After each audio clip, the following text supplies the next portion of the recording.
à tous, soyez les bienvenus sur le plateau d'INSEM. J'espère que vous avez passé un excellent week-end. Pour démarrer la semaine au sommet, on va vous parler de l'eau, qualité et quantité. Après un été particulièrement sec, qu'en est-il de nos réserves en eau? Pour y répondre, Antoine Orsigne, hydrobiologiste, et Patrick Rébillou, météorologue, sont nos invités et ils vont tout nous expliquer. À suivre, innovation avec Florian. Comment récupérer et stocker justement cette eau qui nous fait défaut? Vous avez plein d'idées. C'est ça, oui. Il y a des petites techniques pour récupérer son eau de pluie. Vous allez vous entraîner pour le dire. J'arrive même plus à parler. Je vois ça. Alors économisez votre salive. On va faire le grand saut avec lui. Enfin, surtout lui. À 4000 mètres. On va prendre un peu de hauteur, Florian. Et ça fait peur, on apprend à voler. C'est pour ça que vous n'arrivez plus à parler? C'est ça, entre autres. Entre autres. Entre autres. À 13h, on fera un quid de l'œuf. Oui, vous avez bien entendu. Après le scandale du fipronil, on va tout vous dire sur ce produit de consommation courante avec Laurent Lannes. Alors si vous avez des questions à lui poser, 0800 3x 0900 ou écrivez-nous sur Facebook. Tout de suite, on fait un point sur l'eau avec nos invités.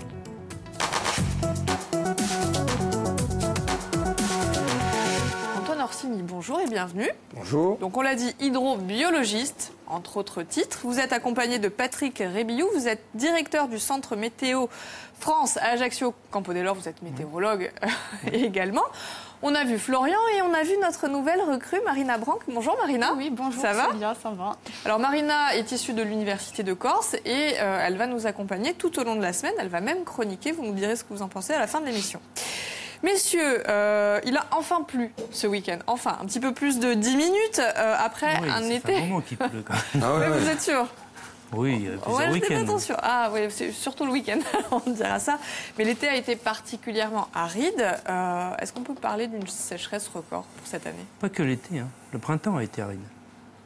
C'est ça qu'il faut retenir, c'est qu'en fait, à la fin des pressions hivernales qui étaient plutôt excédentaires, il n'y a plus de précipitations. C'est-à-dire, normalement, j'ai regardé ça tout à l'heure, de mars à juin, on attend 300 mm sur la Corse moyenne. Et on n'en a eu que 100 mm. Et par là-dessus, il a fait beaucoup plus chaud, mais pas seulement cet été, depuis le mois de mars. Donc c'est pour ça qu'il y avait après, très rapidement, un manque d'eau dans le sol. Et un manque d'eau dans la rivière, Voilà. bien sûr. Et donc oui, c'est une sécheresse exceptionnelle. Donc là, cette année, c'est vraiment record. C'est pas de dire C'est comme chaque record, année. oui, c'est record. C'est au-delà de 2003, donc c'est record. Alors vous êtes venu avec quelques images, quelques graphiques, voilà, un petit peu... Alors ça montre que c'est le printemps le plus chaud depuis les observations, depuis 1950. Donc là, c'est graphique 1950-2017. Voilà, c'est par rapport à la normale actuelle, qui est déjà dans un climat plus chaud. D'ailleurs, vous voyez, tous les printemps depuis 2000, à peu près, ils sont plus chauds que la normale. Donc ça, c'est le signe très net d'un réchauffement climatique, quoi. Donc ça veut dire que c'est peut-être la première année d'une série longue de sécheresse, en tout cas de chaleur. Parce qu'on a toujours l'impression que chaque année, il fait plus chaud que l'année d'avant. Cette année, c'est pas une impression. Non, c'est pas une impression. Mais effectivement, il fait toujours plus chaud. Alors, dans un climat plus chaud, il y a quand même des années plus fraîches. Hein, c'est pas complètement linéaire, mais on voit que la tendance est, de toute façon... Bon, on ne s'inquiète pas sur une année, c'est une tendance qu'il faut analyser. Et là, vous voyez, par exemple, on voit très nettement, c'est le printemps le plus sec depuis le début des observations sur Ajaccio. Donc là, ce qui est en bleu, ça correspond. Tout ce qui est en bleu, c'est que c'est excédentaire par rapport à la normale. Ah, et donc, sur l'extrême droite du graphique, vous avez le printemps 2017. D'accord. Alors, les conséquences d'un tel épisode de sécheresse, messieurs, il y a plusieurs, j'allais dire plusieurs niveaux de sécheresse. Les végétaux. Je laisse Antoine parler après, parce que moi, c'est plutôt ce qui tombe et ce qui reste dans le sol. Dans le sol, très rapidement, à cause des températures et du peu de précipitations, du déficit, les réserves ont descendu très rapidement. En avril, on était déjà à un niveau d'humidité du sol qui correspond à un mois d'août normal, quoi. Donc, au mois d'avril? Oui, au 24 avril. Oh. Voilà. Ce qu'il ne faut pas oublier, c'est l'évapotranspiration, c'est-à-dire la capacité qu'ont les végétaux à prendre l'eau dans le sol et à la faire évaporer. C'est un cycle, végétal. Voilà. Mais le végétal fonctionne comme ça. Hein. C'est pas les gens, certains sur le ton de la boutade vont dire alors il faut couper les forêts. Non, il ne faut pas couper les forêts. Mais bon, il y a l'évapotranspiration qui fait qu'on aboutit à une sécheresse dans le sol. Alors la première conséquence, elle est sur la quantité. La quantité d'eau, que ce soit dans les eaux souterraines ou que ce soit dans les eaux de surface, les rivières ou les lacs, on a moins d'eau. Hein, mais là aussi, hein, comme disait Patrick, c'est pas, ça fait quelques années qu'on commence à voir la tendance à la baisse des débits. Alors, les végétaux, les stocks dans les nappes phréatiques et les incendies cette année. On a été gâtés. Oui, ben ça c'est corrélé à l'état de la végétation. Donc elles évapotranspirent, mais après il n'y a plus assez d'eau, il y a la chaleur, donc le végétaux sèche et il est beaucoup plus inflammable. Et après les feux aussi, c'est des conditions météorologiques qui favorisent la propagation plus ou moins rapide, quoi. Et donc comme on était dans des conditions de température élevée et aussi d'humidité très, très basse, donc ça favorise le moindre départ de feu, quoi. Alors moi j'ai envie de comprendre, on parle d'années exceptionnelles ou est-ce que c'est la manifestation logique finalement du réchauffement climatique? Est-ce qu'on va aller vers une tendance? Nous aurons d'autres années. L'année prochaine pourrait être du même acabit. Il faut s'y attendre. Il faut s'adapter. Oui, elle est exceptionnelle par rapport au climat passé, mais c'est les années moyennes d'ici 2050. La clé est dans la réponse d'Antoine. Il va falloir s'adapter. C'est là, j'allais dire, les solutions qu'il va falloir anticiper sur ce... On ne pourra pas faire machine arrière, quoi. Exactement. Est-ce qu'il y a des régions qui sont plus touchées que d'autres? Vous la connaissez bien, hein?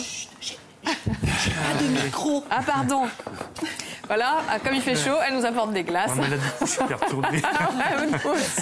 Elle a vu le titillon. Une Marina en cache toujours une autre. Merci Marina. Oui, c'est ça. Ça sent très bon.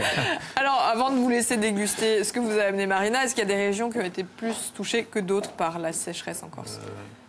Comme toujours, les extrémités de l'île, hein, le Cap et l'extrême sud. Vous savez, un jour, je faisais une conférence dans l'extrême sud, et puis il y a une dame âgée qui me dit « C'est un scandale de voir les gens arroser les bateaux ». Alors le arroser, vous avez compris, c'était pour laver les bateaux. Oui.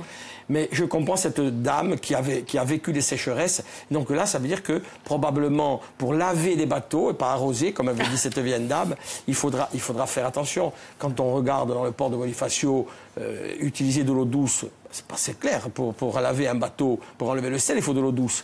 Mais là, alors après, on pourrait parler, puisqu'on est dans l'extrême sud, des golfs, hein. Il faut aujourd'hui peut-être se remettre en question la politique régionale en disant on veut beaucoup de golfs. Ben voilà, on veut des golfs, peut-être avec des pelouses en plastique. Bon, mais les golfeurs vont pas apprécier. Voilà. C'est aussi l'adaptation aussi des cultures. Il faut arrêter de planter du maïs en Corse et d'arroser, voilà.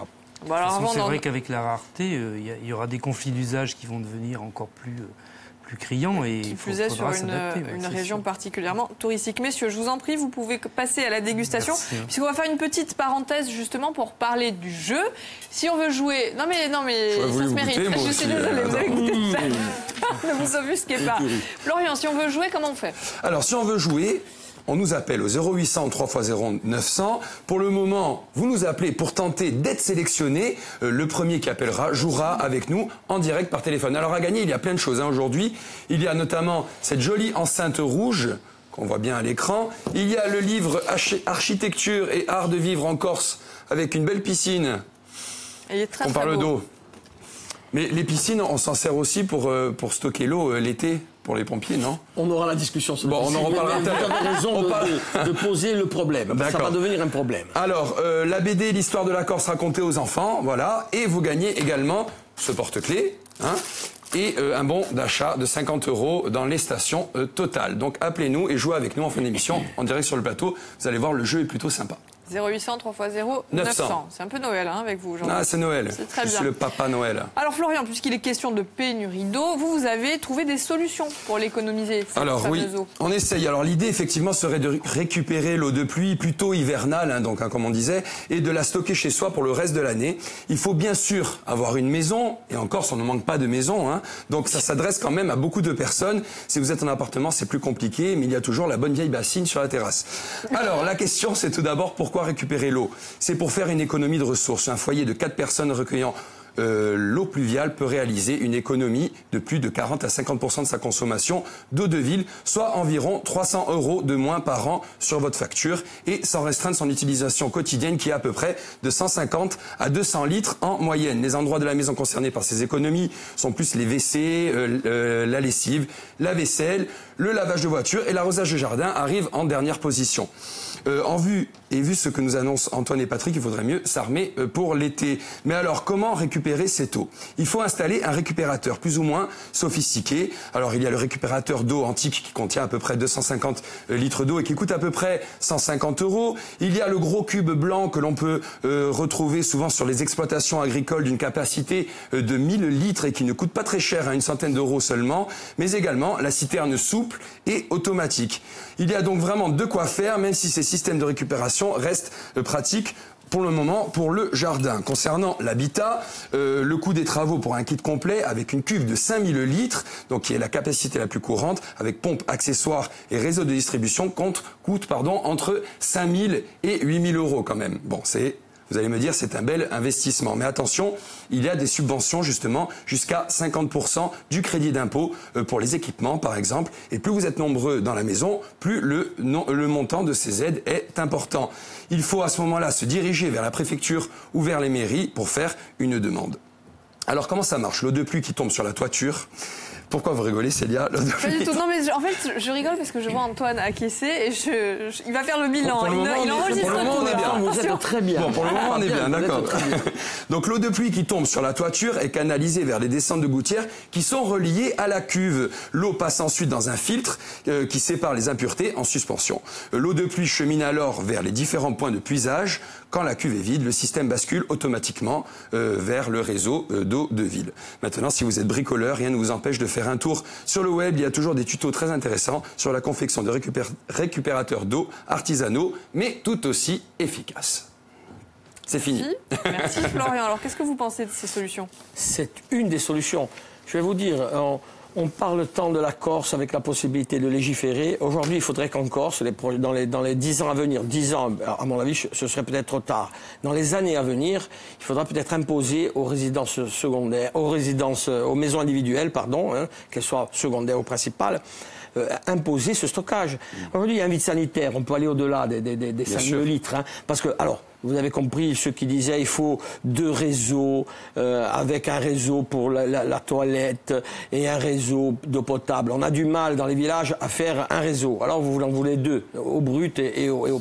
Tandis que là, on peut le faire. Chaque maison individuelle, mais il faudrait 1 obligé et 2 bien sûr aider au-delà de 50%. Oui. La Corse pourrait, entre guillemets, légiférer et montrer l'exemple. On a bien montré l'exemple des sacs dans des cabas où on a arrêté de donner des sacs plastiques et c'est la Corse qui a été la première région française à le faire. On pourrait être une des régions. Ça, c'est une des solutions.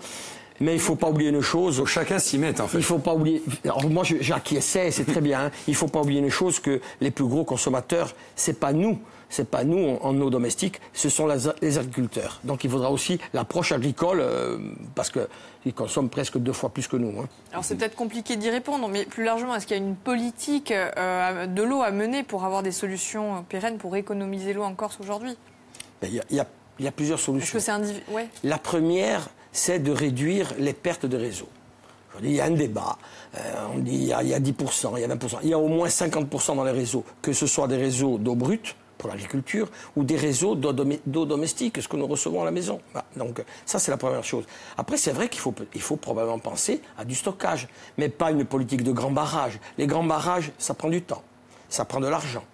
Il y a les écolos qui vont être contre, il faut les écouter. Il n'y a pas l'acceptabilité sociale.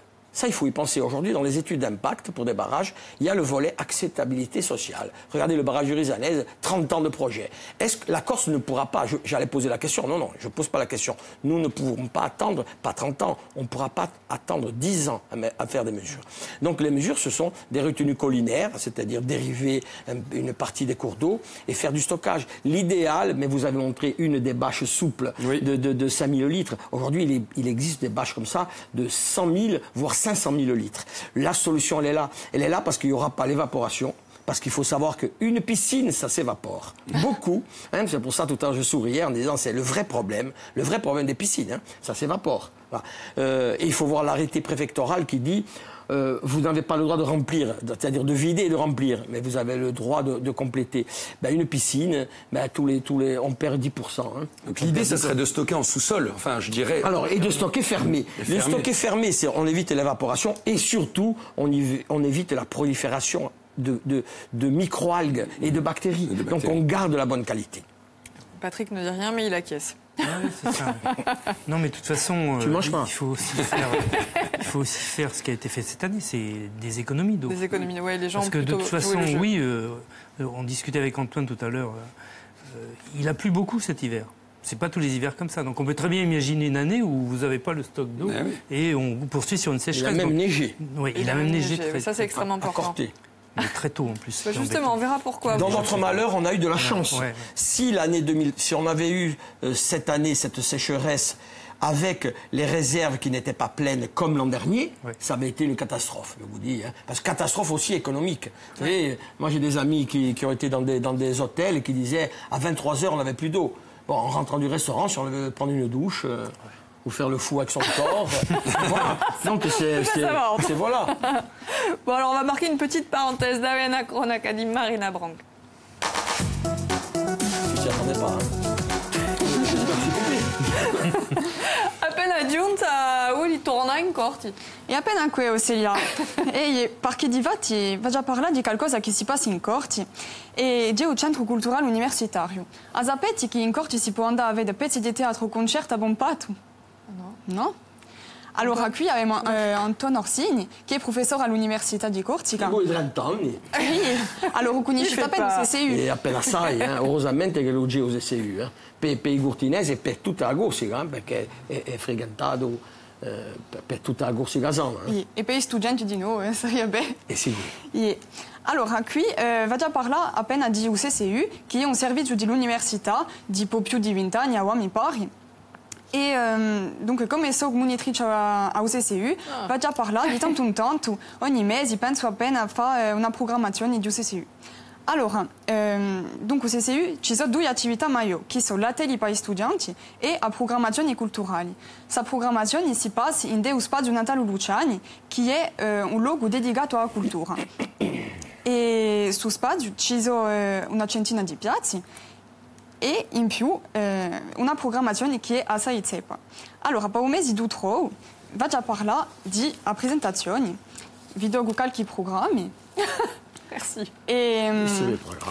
Allora, una programmazione che comincia domani sera, infatti, con il teatro Arnachipic di Julien Santini, una pezza ridicola. Dopo l'indomani abbiamo una conferenza di Fabienne Maestracci, che è conosciuta in tutta la Corsica perché fa libri di cucina che sono assai conosciuti. Ieri a sera, a 6:30, ci sarà un concerto di Bogevento, che è conosciuto assai, si conosce. E non si presenta più perché tutte le canzoni sono successe, a Serva o Generale. Ah oui, E Marina, conosci tu? Conosci. quanto costa? Quanto costa? Costa poco mica. Allora, il pubblico in generale costa 10 euro l'entrata per i concerti e i pezzi di teatro. Dopo i personali dell'università c'è 5 euro e l'entrata è regalata a tutti gli studenti. Continuiamo per una programmazione. Voilà où elle va quand elle n'est pas avec nous. U 10 d'utro a 6:30 ritrovate Amor Amor, una pezza di teatro di un teatrino all'adultère, l'infedeltà. Dopo una stonda di Jacques Thiers, con studenti di lingua e cultura corsa, un viaggio in Sicilia, sarà l'occasione di contrastare appena. Un concerto appena a Rocca dopo. Conoscete Doria Housset? Très très bien. Yep. Très très bien. On a commencé à chanter ensemble. Ah bon? Ouais. Ah bah, Quand vous aviez de la voix. Hein. Oui, hein. Parce que là, aujourd'hui... Là, elle est mal barrée. C'est une avait l'époque, mon cher Antoine. E infine una stonda con Angelo Pomont che è Duturanti. Infine, se voi volete avere di più informazioni, vi invito ad andare nella pagina Facebook CCU Spazio Natale Luciani. Ci sono tutte le informazioni di concerti, di pezzi e anche di più. Merci beaucoup Marina et on en profite pour saluer Alain Dimet, lui qui a fait la sélection. Évidemment. Allez, on va prendre un peu de hauteur maintenant si vous êtes d'accord. Vers 4000 mètres d'altitude avec vous Florian, c'est ça à peu près 4000 mètres d'altitude, oui. Ah, on a sauté. Ça va se passer de commentaires, on en parle après, on regarde.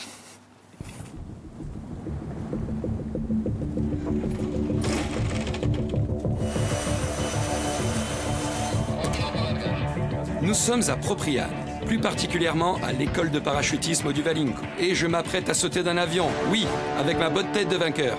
Alors, avant de sauter de l'avion, l'idéal, c'est bien sûr de s'entraîner. Donc, on va s'entraîner. Flo, ça va? Ah, ça va. Passe à la suite. De suite, là. Allez. Et là, il va venir taper sur les épaules et ouvrir les bras. Le brief d'accueil est très important. Les points de sécurité et l'attitude à avoir en vol sont mis en avant. Rien n'est laissé au hasard avant une chute libre et je peux vous dire que ça rassure. Hugo, mon instructeur, effectue les dernières vérifications. T'as tout compris au briefing, Florian? Ouais. Ok, on va en reparler un petit peu néanmoins. Oui, avec plaisir. Alors, le seul truc que j'attends que tu fasses bien, c'est de prendre la position de chute libre. Quand je te dirais de prendre la position de chute libre, tu vas lever la tête, te mettre sur la pointe des pieds, pousser sur le bassin, ça va te faire basculer en arrière, je te retiens. D'accord. Allez, prends la position de chute libre, lève la tête. Voilà, lève la tête, complètement. Voilà, c'est ça la position de chute libre, d'accord? Je quitte l'avion, on la renforce bien, je stabilise la chute. Dès que c'est stable, je tape sur l'épaule. Et là, tranquillement, tu voles. Ça marche? Ok, merci. Allez, on va pas tarder à y aller. Bon, j'ai... Comment dire? La voix qui commence un peu à... La voix de la pression, la voix de la peur. Et c'est parti pour une épopée dans les airs à plus de 4000 mètres d'altitude. Je vais donc tester pour vous le saut en parachute. Et tenez-vous bien car vous allez en prendre plein les yeux. On se retrouve à l'arrivée. Enfin, j'espère.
Mais c'est quoi ce truc de dingue?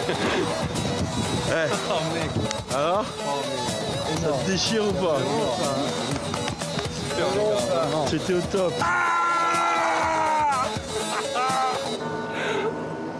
C'était tellement, mais tellement dingue. Mais je conseille vraiment à tout le monde qui veut le tenter, faites-le quoi. Faites-le au moins une fois parce que c'est un truc à vivre, c'est unique. Vous êtes remis de vos émissions? De vos émissions? Alors de mes émissions avec vous, oui, je m'en suis remis. Oui ou non? Il faut bien.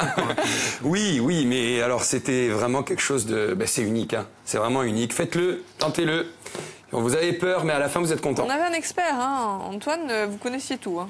Non, je connaissais parce qu'une de mes filles, la petite dernière, a tout tenté, le saut à l'élastique, le saut en parachute. Je me demande bien de nous quel tremblons, nous parents, mais voilà, elle a peur de rien. Et c'est vrai qu'elle m'a dit que c'était génial. Donc elle m'avait raconté la position de sécurité et elle veut remettre ça. Et d'ailleurs, je tiens à dire, l'école de parachutisme du Valink, super accueil, des gens adorables. Ils vous mettent à l'aise vraiment. Si vous devez le faire, faites-le avec eux, en tout cas. Vous allez recommencer. Ah oui, c'est sûr. Allez, à suivre, nous avons quelqu'un aussi qui n'a pas peur des sensations avec vous, qui n'a pas peur de sauter. C'est Nance qui est au téléphone et qui veut se mesurer à vous. Bonjour Nance. Bonjour à tous. Ça va Nance, vous allez bien? Très bien, et vous-même? Bien, merci. Alors, on va jouer au ni oui ni non, Nance, à partir de maintenant. Si vous dites oui, vous avez perdu. Il faut prendre le temps, Célia. Ah oui, si vous dites non, vous avez perdu. Il faudra donner des réponses très rapides, car vous avez que 30 secondes pour répondre à cette question. Est-ce que vous êtes prêt, Nance? Tout à fait. Faites-vous des économies d'eau? Parfois, oui. Est-ce que vous regardez souvent Viasté? Parfois, oui. Ouais, mais il a dit après. Hein. Allez, ça va. Il a dit après. Est-ce que vous regardez souvent Viasté, là? Toujours. Vous travaillez aujourd'hui? On est lundi, donc... C'est un peu long. Dans quelle ville habitez-vous? Je suis originaire de Bretagne, mais je suis en vacances à côté d'Ajaccio. Et vous l'aimez bien, Ajaccio? Tout à fait. Allez, vous avez gagné, Nance, bravo. Allez. Bravo, Nance, bravo. Bon, il a fallu sortir les rames, hein? On a dans la piscine. Ouais. Alors, on rappelle rapidement rapidement. Oui, on rappelle, alors vous gagnez l'enceinte rouge. Vous gagnez également ce beau porte-clés customisé via Steel. Vous gagnez l'histoire de la Corse en BD racontée aux enfants, l'architecture et art de vivre en Corse et un bon d'achat de 50 € dans les stations Total. Nance, on vous embrasse bien fort, on vous remercie. Vous continuerez à nous regarder, hein, même en Bretagne. Allez, avant de conclure l'émission... Bisous Nance. Avant de conclure, c'est bientôt l'heure de faire le récap de l'info avec Stéphane Ouchiat. Il est théoriquement arrivé sur son plateau. Bonjour Stéphane, quelles sont les actualités de ce début de semaine? Bonjour Célia, bonjour à toutes et à tous. L'actualité en Corse de ce lundi matin, c'est d'abord le report du procès en appel de Paul Giacobbi et de 7 autres personnes. Ils devaient comparaître à partir d'aujourd'hui pour des détournements présumés de fonds publics pour la construction de gîtes ruraux en Haute-Corse. Le procès est reporté en raison de l'absence d'un magistrat. Il se tiendra finalement au mois de février prochain. Et puis nous reviendrons aussi sur le référendum sur l'indépendance de la Catalogne. Une délégation d'élus de la Corse s'est rendue sur place. On en reparle dans une poignée de minutes. À tout de suite. Merci Stéphane, à tout à l'heure. Nous, on va se retrouver juste après le récap de la mi-journée. Merci messieurs d'être venus nous faire un point sur l'état de l'eau encore, si je puis dire. Allez, d'ici 2100, on va y arriver à ne pas passer la barre des 2 degrés? Non, on n'y arrivera pas. On n'y arrivera pas. Quand on est parti, c'est sûr. Non, il faut s'inquiéter pour 2030, hein, c'est demain. Et 2030, quels que soient les choix politiques, on aura plus 1,5 degré. Et ça va très vite. C'est pour ça qu'il faut s'adapter. Ça va aller très très vite. Vous reviendrez pour qu'on en parle justement, cette façon de s'adapter une fois de plus. Merci. Nous, on va se retrouver juste après le journal de Stéphane Ouchiat et on va faire un quid de l'œuf. Oui, on ne vous dira pas qui est arrivé en premier entre l'œuf ou la poule, mais on va tout vous dire sur ce produit de consommation courante avec Laurent Lannes. Allez, à tout de suite.